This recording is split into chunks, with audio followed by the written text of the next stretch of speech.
నమస్కారం. ఈరోజు మనం ఆర్టిఫిషియల్ ఇంటెలిజెన్స్ అంటే ఏఐ గురించి కొంచెం లోతుగా మాట్లాడుకుందాం. అసలిది ఎంత వేగంగా ముందుకెళ్తోంది? మన ఉద్యోగాలపై దీని ప్రభావం ఏంటి? ఏమైనా ఉపయోగపడే టూల్స్ ఉన్నాయా? నమస్కారం. అవును, ఇటీవల కొన్ని వీడియోలు చూశాం కదా. వాటి ఆధారంగా ఏఐ ప్రస్తుత పరిస్థితి, భవిష్యత్తు ఎలా ఉండొచ్చు అనే విషయాలు సరళంగా చర్చించుకుందాం. సరే, అయితే మొదలు పెడదాం. నాకు ఆశ్చర్యం కలిగించిన విషయం ఏంటంటే, కేవలం 48 గంటల్లో ఒక ఎయిర్లైన్ కోసం ఏఐ టూల్స్తో ఒక యాప్ ప్రోటోటైప్ చేశారట. సౌత్ వెస్ట్ ఎయిర్లైన్ కోసం అనుకుంటా. అవును. అది నిజంగా ఆసక్తికరమైన విషయం.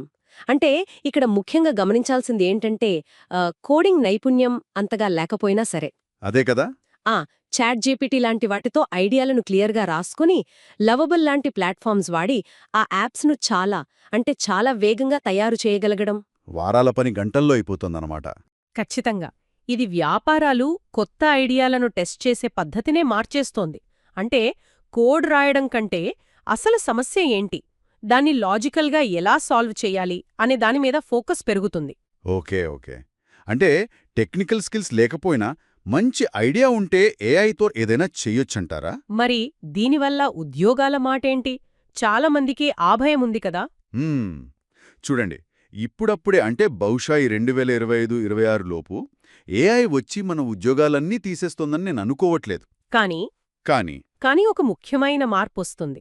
ఎవరైతే ఏఐని బాగా వాడగలరో వాళ్ళు ఏఐ వాడని వాళ్లకంటే ఖచ్చితంగా బెటర్ పెర్ఫార్మ్ చేస్తారు. అంటే పనితీరులో తేడా వస్తుందన్నమాట.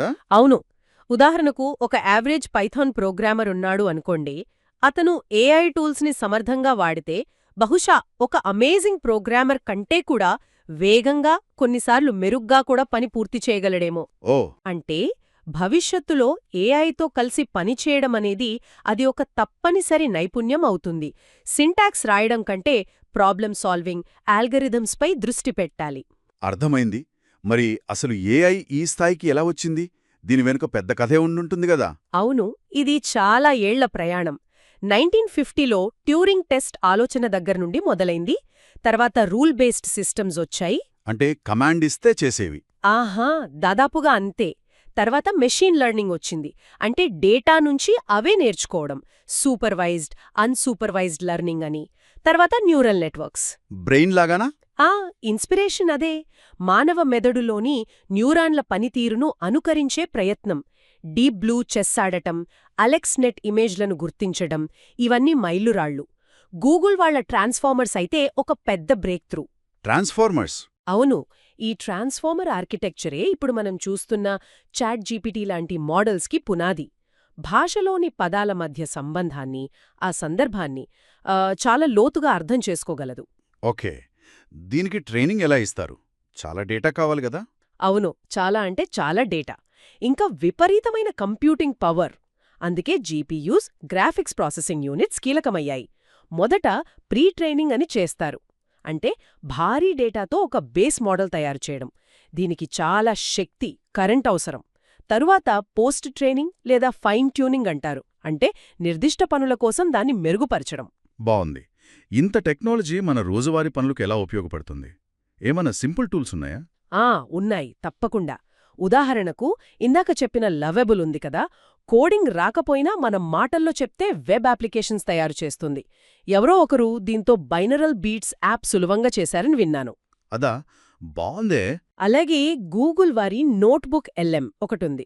ఇది చాలా పవర్ఫుల్. పెద్ద పెద్ద డాక్యుమెంట్లు, ఆఖరికి యూట్యూబ్ వీడియోలిచ్చి వాటి సారాంశం అడగొచ్చు, వాటిని ఎనలైజ్ చేయమని చెప్పొచ్చు, వాటి నుంచి పాడ్కాస్ట్ స్క్రిప్ట్లు కూడా రాయించుకోవచ్చు. అవునా? ఇంకా ముఖ్యమైన విషయం ఏంటంటే ఇదిప్పుడు తెలుగును కూడా సపోర్ట్ చేస్తోంది. అద్భుతం! తెలుగులో కూడానా? వావ్! మరి క్రియేటివ్ పనులకు అంటే పాటలు రాయడం లాంటి వాటికి? దానిక్కూడా ఉంది. suno.ai అనే ఒక టూల్ ఉంది. మనం దానికి పాట లిరిక్స్ ఇస్తే చాలు.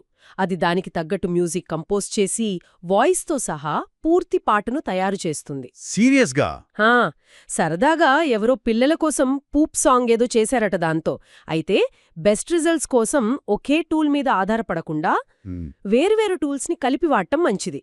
ఐడియాల కోసం చాట్‌జీపీటీ, యాప్ బిల్డింగ్‌కి లవబుల్, రీసెర్చ్‌కి నోట్బుక్ ఎల్ఎం ఇలా ఒక వర్క్‌ఫ్లో లాగా. కరెక్ట్. ఇప్పుడు ఇంకో ప్రశ్న. ఏఐ రంగంలో భారతదేశం పరిస్థితి ఏంటి? మనం కొంచెం వెనుకబడి ఉన్నామనే మాటలు వినిపిస్తున్నాయి కదా? ఆ మొదట్లో కొన్ని సందేహాలుండేవి. పెద్ద మోడల్స్ ట్రైన్ చేయడానికి చాలా ఖర్చవుతోంది, మన దగ్గర అంత శక్తివంతమైన కంప్యూటర్లు లేవు అని. కానీ డీప్సీక్ లాంటి కొన్ని మోడల్స్ తక్కువ బడ్జెట్తో కూడా మంచి శక్తివంతమైన ఏఐని డెవలప్ చెయ్యవచ్చని నిరూపించాయి. ఇంకా మన హైదరాబాద్ ట్రిపుల్ఐటీలోనే విశ్వం ఏఐ అని తెలుగు లార్జ్ లాంగ్వేజ్ మోడల్ మీద పనిచేస్తున్నారు. ఓ, హైదరాబాద్లోనా? అవును. ప్రభుత్వం కూడా జీపీయూల లాంటి వనరులను అందుబాటులోకి తేవడానికి ప్రయత్నాలు చేస్తోంది. కాబట్టి ఇక్కడ కూడా ఏఐలో ఇన్నోవేషన్ చేయడానికి మంచి అవకాశాలు ఉన్నాయి, లేవని చెప్పలేం. చాలా బావుంది.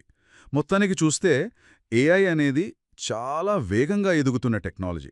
దీన్ని మనం అర్థం చేసుకోవడం, వాడుకోవడం ముఖ్యం అనిపిస్తోంది. అవును. ముగించే ముందు ఒక విషయం ఆలోచిద్దాం. నోట్బుక్ ఎల్ఎం లాంటి టూల్స్ ఇప్పుడు తెలుగులాంటి ప్రాంతీయ భాషల్లో కూడా కంటెంట్ని సృష్టించగలవు, విశ్లేషించగలవు కదా? అవును. మరి ఈ సామర్థ్యాన్ని ఉపయోగించి మన దగ్గరున్న ఎన్నో స్థానిక కథలు, చరిత్ర లేదా సాంస్కృతిక జ్ఞానం ఇవి ఇంతకుముందు డిజిటల్ రూపంలోకి తేవడం కష్టంగా ఉండేది.